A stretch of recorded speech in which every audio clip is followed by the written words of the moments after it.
What's going on, guys? Welcome back to another season of your hometown road trip. We got a lot of exciting new people, places, and things to see. Before we get to that, though, we wanted to take some time and talk to some of the people that helped out during the aftermath of Helene. We're going to spend the next few episodes going around, talking to those people, taking a look at some of the things that they did, just to let you guys know about some of the positive things that have been happening in your community. But let's take some time now and go take a look at some of the things that those people did. The CSRA is full of interesting people. Well, we're gonna go. We'll leave him here. Places. Well, I have learned a lot today. And activities. Buckle up, saddle up, and get ready to ride. And now I'm hitting the road to share them with you. There's a lot of things going on right now. And I promise, come on, they're worth the drive.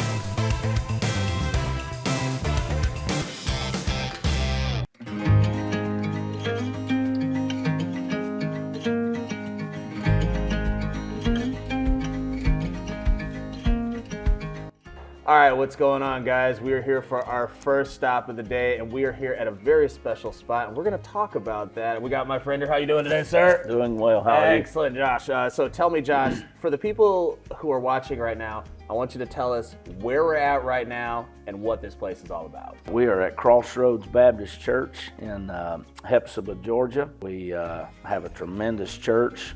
We've been able to help some folks recently, and excited about it. And glad to meet you. Glad you're here. I'm glad to meet you. I'll shake your hand Yes, again sir. on that. Yes, sir. Okay, so we'll get into what you guys did, Okay. but I want to know a little bit about this place. You know, how long has this church been here? Talk to me a little bit about that. Okay. Talk to me a little about the story here. I think the church started, if my memory is right, in 1972, so I wasn't even born yet. I took the church in 2008 and have been here 16 years. When I took it, there was not a whole lot left. I think they had been a couple years without a pastor, and there was not many people left. Good people that were here, but there wasn't many left. Yeah. And God's allowed us to kind of build back and remodel everything, and the future's bright. We've got a lot of programs that we have in the future. Going to get started building wise, and was able to purchase land next to us. Hopefully, Nice. going to build a Bible camp in days to come. We have a youth meeting where people come. We built a big auditorium for that, or outdoor sanctuary for that. So, yeah, things are going well. What we're doing is we are talking to people who helped out during the aftermath of Helene. So just tell me a little bit for you, what was your experience, like that day? I think all of us have kind of a different story when we woke up. Talk to me about, what your experience like was that day after it hit. We woke up and, I mean, it was thousands of trees down. And so my initial thought was that we'd been hit by a tornado that had spun off of the hurricane. Yeah. And so we couldn't get out of our driveway. It took 5 hours to get out of our driveway. But my son rode the four-wheeler over here to the church, and he said, "Dad, it's bad everywhere." And so then the phone calls started coming in, and people were asking if we were all right, and then we were checking on them. And cell phone service got really bad, and so yeah, it was scary. And it took a while to process, wow, this is really bad. All that happened, but you guys, sprung into action, to help out other people. Talk to me about what you guys did and why you did it. I've got friends all over the country. I preach. The Lord's given me the privilege to preach in lots of different states, and so people started calling me, what can we do for you? And, there's a certain element of pride where my initial response is, no, we're good. And then I realized, no, I'm responsible not just for me, but for my community and especially for my church. So I started telling, okay, here's what we need. We can't get to the gas station. We can't get gas for generators. And so I had people come and help specifically our church. My goal was, if I can help our church, I know these people. If I can help them, and I can put 5 gallons of gas in their tank, then I know that they'll go to the gas station and take their neighbors' gas tanks, and they'll help their neighbors. And that's what happened. So, after the first couple of days, stuff started opening back up. And I had a friend, Pastor Kerry Nelson from Tupelo, Mississippi, called me. And he said, we're coming to your church. And he said, I'm not asking. He's a friend of mine. But he said, I'm not asking. He said, we're coming. He said, and we've raised enough money that we're going to feed above 2,000 people. Wow. And so they cooked. I mean, we had pork loin and pulled pork and chicken leg quarters. I mean, breakfast, lunch, and supper for 3 days. Yeah. We ended up, near 2,500 people that came through this property on those 3 days. And our church came. I told our church, I said, look, I know you have a lot of work to do. We all do. There's trees down. There's a mess, but that'll be there. Come help us for 3 days. And they did. And it made a difference. How does that make you feel to see, in this time where one of the craziest times that I've personally seen in a while, what is that like for you to see, all these people come together, on your end, from other ends, people come together helping each other out? We've got a good community, Waynesboro, Hepzibah. People that were not even affiliated with our church, we were able to help them, but they were able to help. My neighbors, they don't come to our church, they were calling. I've got a friend, he's a neighbor, and he came to my house with an excavator and pulled a tree off of stuff, just to be nice. And so, it's tremendous. It is times like these where you find out that people really still care about one another. Well, on behalf of myself and my crew and everybody at WJBF, I want to give you guys a big thank you for everything that you guys did. I know the people that out there, I'm sure that they appreciated it. We much appreciated you again for you coming out here and talking with us. We'll see you guys in a little bit. All right, so we are just getting back from Hepzibah, and now we are over here in Thompson at First Methodist Church, and we've gathered a lot of people here today, a lot of people who did some amazing things around the community. Let's go on inside and talk to our first person. Let's go check it out.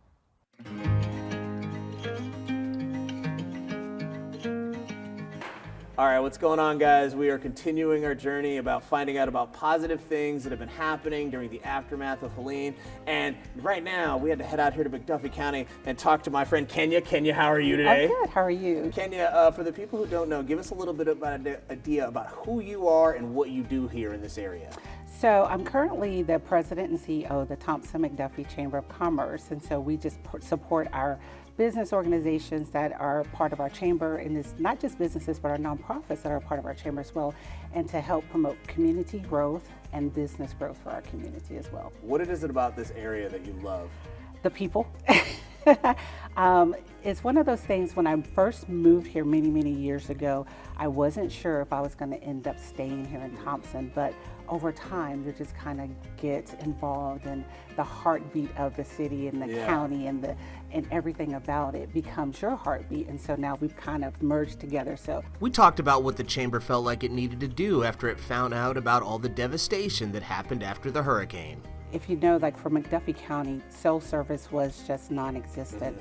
And so you really didn't have an idea of what was going on, what was available, who needed what, and what you could do. So communication was a big issue. We just knew that we needed to do something. We needed to be of support some kind of way. And so it was just trying to seek out different areas and different people. But once we finally got a little service, it was like, okay, it is go time. It is definitely go time. How can we serve our community? And luckily, Golden Harvest came to answer that call for the chamber. And we were able to pull together not just the chamber staff, our chamber board came on board, our chamber ambassadors, and so many people from this community, several people I've never known, never met before, our youth leadership group as well. It was just, hey, through text, word of mouth, everybody was connecting with one another. And then on that main day, that first day when everyone came together in the parking lot, it was like, oh my gosh, this is why I love this community, because everybody cares about everyone else, and we are here for each other. And so we all came together. They didn't know me, I didn't know them, but we all came together because we had one common goal, and that was to support our community. I'll give a high five on that. First high five of the season. So, what was the reaction for some of these people? A lot of people were without stuff during this. Some people didn't have food, they didn't have power, they didn't have water. What were the reaction from these people, when they're coming up here and you guys are helping them out? So there were so many people that were so appreciative. They said, "Oh, thank you so much," as if we orchestrated this all of ourselves. So shouts out to Golden Harvest, all of their volunteers for packing everything up, their drivers. But they were so appreciative, and so many people were driving away saying, "God bless you for what you're doing." Anything you want to say to the people of Thompson, McDuffie County, anything you want to say to them right now, as you guys, everybody's still kind of going through this. Anything you want to say to them right now? I just really want to say thank you. Thank you to the Community City Lions Club, Golden Harvest, all of our volunteers, Chamber Board ambassadors, our youth leadership group, and all of the businesses and all of the local churches that have pulled together their resources internally and externally to be able to support here to this community. And we definitely want to make sure that we thank our local county government as well for all of their efforts in making sure that we had FEMA supplies and all of those things, and everybody that just came together. I would be, horrible with trying to list everybody name by name, but everybody know who they are. And thank you also for the people of Thompson who trusted us enough to be able to serve them as well. Kenya, thank you very much for coming out here and talking with us. We got a few more people that we're going to talk to out here in McDuffie County. Let's go and check them out now. All right, guys, continuing the journey, talking to people who did some awesome things out here during the aftermath of Helene. And I got my friend Neil here. Neil, how are you doing today, sir? Doing great, Brandon. Hope you are. Neil, give the people a little bit of a rundown about who you are and what you do. I'm Neil Tam. I'm just a lifelong resident of Thompson and McDuffie County. I work for the school system here as the Director of Administrative Services, and I've been a lifelong member of Thompson First Methodist, and I currently serve as the District 5 lay leader for the North Georgia Global Methodist Church. District 5 is Richmond, Columbia, McDuffie, Lincoln, and Wilkes County, so kind of got hit hard with the hurricane. And so lifelong member of Thompson. What is it about this area that keeps you staying? Well, I think we saw it when the response to the hurricane came about. This community just takes care of one another. They always have. If there's someone who has a need, the folks in Thompson step up and take care of that need. What did you guys do after finding out about all this? Well, one of the first things is our church was one of 3 churches that were set up as distribution points for goods, needed items, whether it was food items, water, hygiene items, whatever. 3 in the area, along with Mosaic Church in Evans and Trinity on the Hill in Augusta. And we just had an outpouring of support from across the North Georgia Conference of items that were needed. And then just out of the blue, I get a call from some of the guys at the church that there's a friend in Atlanta that wants to do something, so he's coming down Tuesday after the hurricane, and he's bringing hamburgers and hot dogs. And so just in a matter of hours, we threw together a cookout for the community, and we fed, that night we fed over 660 meals. Nice. And what was touching was the number of folks that came through our line right out here, and with tears in their eyes, that this is the first hot meal they had had since the hurricane. Yeah. I also heard you guys did some work with some trees too. We did. A little bit about that. So the North Georgia Global Methodist Disaster Response Team sent 2 crews here, and we housed them across the street in our youth building for Monday through Thursday following the hurricane. And they went around and for no charge cleaned up debris in yards, and we tried to focus on folks in our community who maybe didn't have anybody here to help them, or maybe they were elderly. You got to experience, to see all these people, coming together and helping each other out. So, what was that like for you getting to see all that? It's just kind of a restoration in faith of community. If you've been in Thompson, you talk to folks from Thompson, they'll say that's just how Thompson is. But just to see it in action again, just reassured me, reassured our community that we had them from age 8 to 80 out here working, handing out supplies, cooking. We fed the community 3 times. We cooked out and fed over 2,000 hot meals. Wow. We also had opportunity to feed the National Guard volunteers one night, and then our church did the final distribution of Red Cross hot meals last Friday. So about 2,200 meals got handed out right here in this parking lot. Neil, I want to give you a big thank you again. Thank you for all the work that you guys are doing out here. I absolutely love it. We're going to keep going. Always impressed what you guys are doing out here in this area. So Thompson's a great place to be. It's a great place to be. Don't make me move out here. Come on and move. All right, we'll see you guys in a bit. All right, guys, so the journey continues. We are continuing going around, talking to people and hearing about positive experiences that happened, people that helped out during the aftermath of Helene. And how are you today, sir? Fantastic. How about you? Doing good. Give our audience a little bit of a rundown about who you are and what you do real quick. Sure. My name is Steve Dodson. I'm the senior pastor at Thompson First Methodist Church. We're part of the Global Methodist Church, and we were a collection and distribution point for water and supplies for the CSRA and the affected areas. So, all this goes on, you get up kind of the next day and you see that there's this need, not only just, for yourself, but, for just about everybody in the community is going through it in one kind of way or another. So what do you guys do next? Tell me the next part of the story. Well, the next thing that happened was our denomination came together and said, how can we help and where are the greatest needs? And we identified 3 locations in the CSRA. We were one of those. And immediately people began to rally and to bring resources. And we received shipments from all over the state, from Dalton and Carrollton and Thomaston and Eatonton and Elberton, all the tons. Wow. And so we also got a ton of supplies that we were then able to redistribute to Lincolnton and to Evans and to Martinez and to South Augusta. What's that like for you to see kind of all these people come together, just to help out everyone else? What's that like? It's very heartwarming, and you really do see the best side of people. And I think we all would say, it's sad that we have to have a tragic event like that to pull us together. But the good news is we did pull together, and people were tremendous, and people came from all over to pitch in, and we were grateful for the help. We also had the opportunity to help a lot of people in other surrounding communities. The thing that was great for me is that the minute a need was identified, there was somebody who rose up to meet that need, and it was just very heartwarming to experience. What was some of the reactions from people, again, I got to go out and I got to report through this, and I got to see some people who, literally they had no means, no supplies, and to be able to get that from people like you guys, they were very appreciative of it. So what are some of the reactions that you got, that you saw when you were out there? I think the snapshot that really says it best is when we arrived at someone's doorstep with food and water that they hadn't had for a number of days, the tears of gratitude just speaks volumes about the way that people respond when other friends step in to help them in a time of need. It was very heartwarming. Sir, I want to thank you very much for what you guys did. Sure. Again, I know that you guys helped out a lot of people, so on behalf of myself, my crew, again, just thank you guys so much for doing that. All right, guys, this is our last stop of the day, and we have a returning guest here. How are you doing today, young lady? I am doing so well. Thank you for inviting me back. Look, we're happy to have you back, but for those who maybe didn't see you last time, let's get a rundown about who you are and what you do. Well, I'm Beth Newton, and I live in Thompson, and I am the founder and CEO of Something for Alex, a nonprofit.